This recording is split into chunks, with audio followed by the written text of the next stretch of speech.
Quand j'étais jeune, j'ai beaucoup joué au tennis, mais j'ai été aussi licencié à l'Arago de Sète pendant mon adolescence. À travers mes entreprises, on est beaucoup partenaires de clubs sportifs, dont l'Arago. Depuis une dizaine d'années, on était sponsor de l'Arago.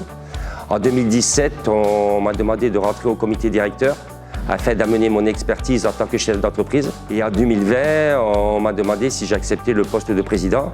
Emporté par ma passion, j'ai accepté ce poste. Moi, ce que j'essaie d'amener, c'est d'asseoir les fondations du club. C'est-à-dire que ça ne sert à rien d'être champion de France un jour si le club il fait faillite l'année d'après.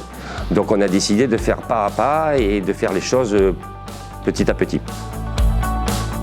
Aujourd'hui, mon ambition, c'est de s'installer durablement dans le top 4 du championnat. Et en étant durablement dans ce top 4, un jour, on gagnera un titre, c'est sûr, et j'en suis persuadé.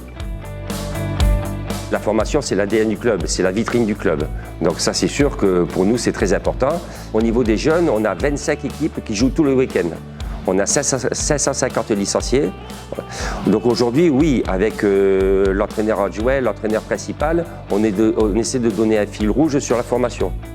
On a des supporters fidèles qui sont là tous les matchs, qui viennent bien avant le match parce que pour profiter du billard Arago, etc.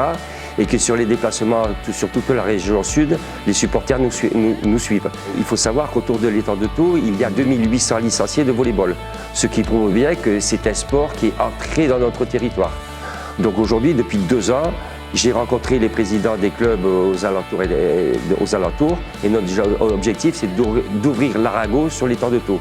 C'est vrai que c'est Arago de Sète, mais peut-être un jour, ça sera Arago de Thau. C'est à nous de travailler avec notre entraîneur, avec nos éducateurs, etc., de travailler avec les présidents de clubs pour continuer à faire la promotion du volleyball et augmenter le nombre de licenciés. Sur la ville de Sète, il y a 2 clubs et ça représente à peu près 700 licenciés. Depuis 2-3 ans, on voit qu'il y a un accroissement du nombre de licences sur la ville grâce à la création de l'Agora des sports. J'ai pris la présidence en 2020. Et en 2021, j'ai mis en place une commission pour réfléchir à une nouvelle structuration du club. L'Arago, il a 70 ans, 47 ans en Ligue 1. Je pense que c'est une institution dans la ville et c'est surtout une marque dans le volleyball français et c'est une marque dans le volleyball européen. Donc à partir de là, cette marque, moi, mon ambition, c'est de la valoriser à travers la société qu'on le créera. Aujourd'hui, on fait les choses de pas à pas. On essaie de bâtir une nouvelle structuration. Ce que nous avons décidé, c'est que, 1, elle se fera en parfaite harmonie avec toutes les composantes du club. 2, on a décidé d'acheter une maison en 2021, une maison à Sète. Il y aura l'inauguration en mai 2024. Donc ça va être la maison du centre de formation.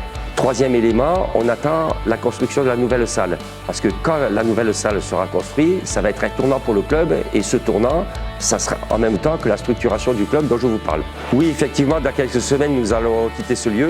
Nous sommes très très heureux qu'une nouvelle salle soit faite à l'endroit du Barou. Quand la salle va être construite, ça va être un tournant pour le club. C'est que la salle va être doublée, donc on va avoir 1500 places et à peu près 116 places pour nos partenaires. Donc ça veut dire qu'il y aura une qualité d'accueil pour le public, une qualité d'accueil pour nos partenaires. Nous aurons tout sur place pour pouvoir progresser.